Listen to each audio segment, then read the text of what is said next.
এগৰাকী IPS বিষয়া নাম আছিল শিলাদিত্য চেতিয়া আছিল এগৰাকী ৰোগীৰ পত্নী বহুদিন ধৰি নেমকেয়াৰ হস্পিটেলত ICUত ভৰ্তি আছিল কেন্সাৰৰ লাষ্ট ষ্টেজৰ সৈতে প্ৰায় দীৰ্ঘদিন ধৰি যুঁজি আছিল আৰু অৱশেষত মৃত্যু আপলিলে পত্নীৰ মৃত্যুৰ 20 মিনিটৰ পিছতেই IPS বিষয়া শিলাদিত্য চেতিয়াই ৰিভলভাৰেৰে নিজে গুলি মাৰি আত্মহত্যা কৰে সেই ICUতে হয় এই বাতৰি হয়তো আপুনিও পাই আছে বা এই ঘটনাৰ কথা হয়তো আপুনিও জ্ঞাত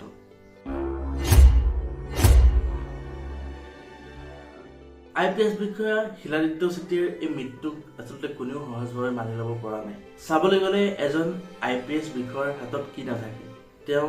ধুনীয়া এটা চাকৰি ধুনীয়া এটা লাইফ যাব পাৰিলে হয় তেওঁ বয়সো ইমান বেছি হোৱা নাই যে তেওঁ আকৌ বিয়া কৰাব নোৱাৰিব বা নতুবা তেওঁ এনেকুৱাও নহয় যে তেওঁ গোটেই লাইফটো খাব নোৱাৰিব তেওঁ ধুনীয়া এটা চাকৰি আছিল ধুনীয়া ঘৰ গাড়ী ঘোঁৰা সকলো ধৰণে তেওঁ এজন আসলতে সফল ব্যক্তি আছিল সকলো দিশৰ পৰা কিন্তু তাৰ পিছতো তেওঁ নতুন জীৱনৰ পাতনি মেলিব নোখোজে তেখেতে পত্নীৰ লগতেই আসলতে উচি যোৱাৰ সিদ্ধান্ত ল'লে হয় সেই গতিকেলৈ এই ভিডিঅ'টো মই প্ৰস্তুত কৰিলোঁ এনে মানুহ আমাৰ সমাজত আসলতে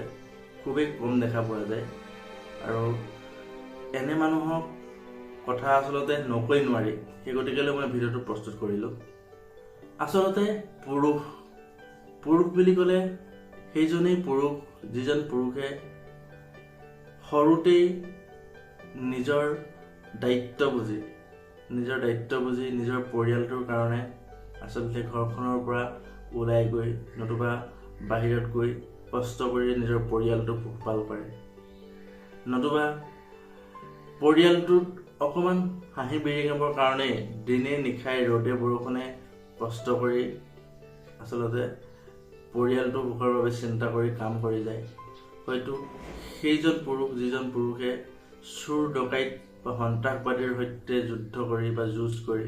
নিজৰ পৰিয়ালটো পোহপাল দিয়ে এনে পুৰুষৰ উদাহৰণ হয়তো বহুত আছে কিন্তু এই যি পত্নীৰ প্ৰতি হয়তো অগাধ মৰম ভালপোৱা যি ভালপোৱা হয়তো শিলাদিত্য চেতিয়াক জীয়াই থকাৰ সেই সাহসখন যোগাব নোৱাৰিলে বা তেওঁৰ পত্নীৰ মৃত্যুৰ সেই দুখখন যেন তেওঁ সহ্য কৰিব নোৱাৰিলে শিলাদিত্য চেতিয়াৰ এই মৃত্যুৱে আসলতে বহু মানুহক বহু পুৰুষ বহু মহিলাক বা আমাৰ সমাজখনক প্ৰত্যাহ্বান জনাই গুচি গ'ল বা আমাৰ সমাজলৈ এটা বাৰ্তা প্ৰেৰণ কৰি গুচি গ'ল নিজৰ পৰিয়ালটোৰ মুখত হাঁহি বিৰিঙাবলৈ চেষ্টা কৰা প্ৰত্যেকজন পুৰুষকে মই শ্ৰদ্ধা জনাইছোঁ ধন্যবাদ জনাইছোঁ আৰু লগতে এই শিলাদিত্য চেতিয়া আৰু তেওঁৰ পত্নীৰ আসলতে আত্মাই চিৰশান্তি লাভ কৰক তাকে কামনা কৰিছোঁ আৰু এইটো আছিল সৰু এটা ভিডিঅ' আসলতে এই ঘটনাটো ঘটনাটো যেতিয়া শুনিছিলোঁ শুনাৰ পিছতে আসলতে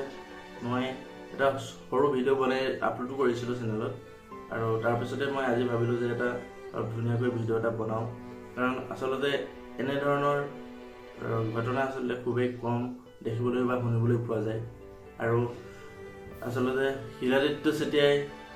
মানুহক শিকাই গ'ল যে ভালপোৱা আসলতে কি মৰম আসলতে কি হয় গতিকে ভিডিঅ'টো প্ৰস্তুত কৰিলোঁ আপোনালোকে ভিডিঅ'টো শ্বেয়াৰ কৰি দিব তাকে কামনা কৰিলোঁ ধন্যবাদ